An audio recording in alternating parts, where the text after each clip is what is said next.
Hello everyone, and welcome to Forever Cricket on Forever Sports, and a big day in the new in the world of cricket South Africa, and some positive news really for the first time in ages, because we just haven't had any sort of reason to be quite positive about what's happening in South African cricket.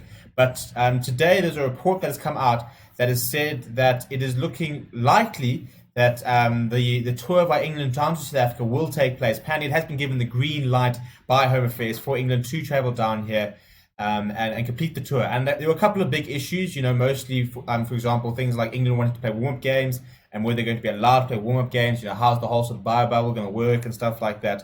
But the report today is that that has all been sorted, and that from the Home Affairs point of view, there is no issue with the tournament going ahead. And therefore, it looks like we could have some international cricket within South Africa within the next couple of months, which is very exciting. Obviously, no fans, which is a big blow and very upsetting. But it's going to be at the same time as the Mzansi Super League, which is I really do enjoy, and I think we all do. And it's been really, it's such a pity that we're not going to get to see it this year. But I think that it's at least we will be something. And at the end of the day, that's what I keep saying. Same thing with Super Rugby Unlocked. Same thing with anything. Anything is better than nothing. We had so many months of just no sport, and it was so horrible. And we had to watch all these reruns and really find anything to occupy our time. So I'm not going to say no to any sort of sport in any sort of format.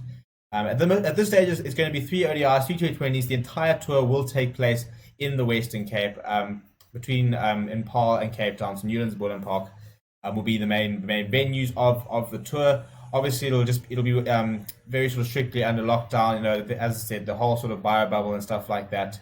And the big thing is apparently England are set to arrive on about the 17th of November.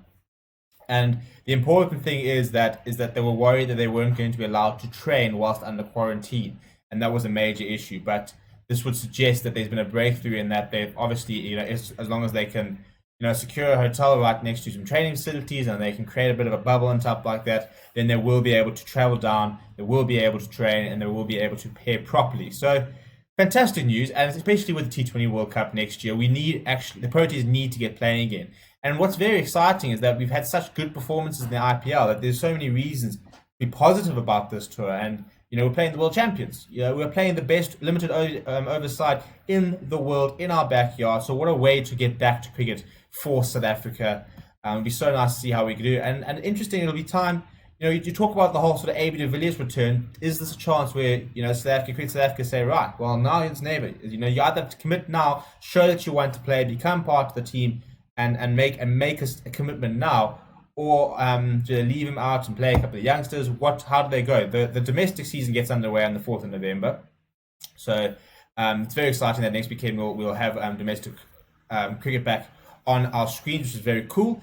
So yeah, at least there'll be a sort of a month where the players can play a bit of cricket and get back to it. Dean Elgar was saying today that he's expecting a very high level of cricket. He says the break's been nice, lots of players feeling very refreshed and very focused, and in many ways it's kind of last season seemed like a very long time ago. So it's a lot of people have got a chance to sort of start afresh and to start making renewed bids for places within the Proteas team. And there are a lot of young players who are making big step ups. I mean, you think of bowlers. I mean, Glenton Stearman had such a nice debut. You've got Andre Berger who's suddenly putting his hand up. So it's very interesting. But at the end of the day, it's just so nice to know that we could very well have international cricket back on our screens in December, and that's the main thing, because we just want to watch cricket. We just want to, amidst the all the controversy, and that is obviously a big issue. There will need to be a Cricket South Africa are going to still have to answer to the Department of Sport and Recreation, so they've got lots of questions to answer internally about whether they can sort their issues out before moving forward into this tour. But as long as that can get sorted out, it looks like Home Affairs are on board. It looks like operationally, the logistics are in place to actually have the tour, which is very cool. So let me know in the comments what you think of the tour. How does South Africa approach it? Do we name our best side and really start refining it towards the World Cup? Is this a last sort of attempt to try and bring in a few names and sort of start giving other players a chance?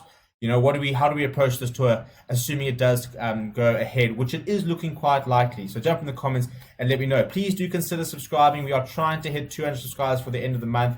We're getting there, but we're going to need your support. So please do consider showing your support and subscribing. Bottom right-hand corner there, smash a like and become part of the channel. Thank you very much for watching, and I'll chat to you soon.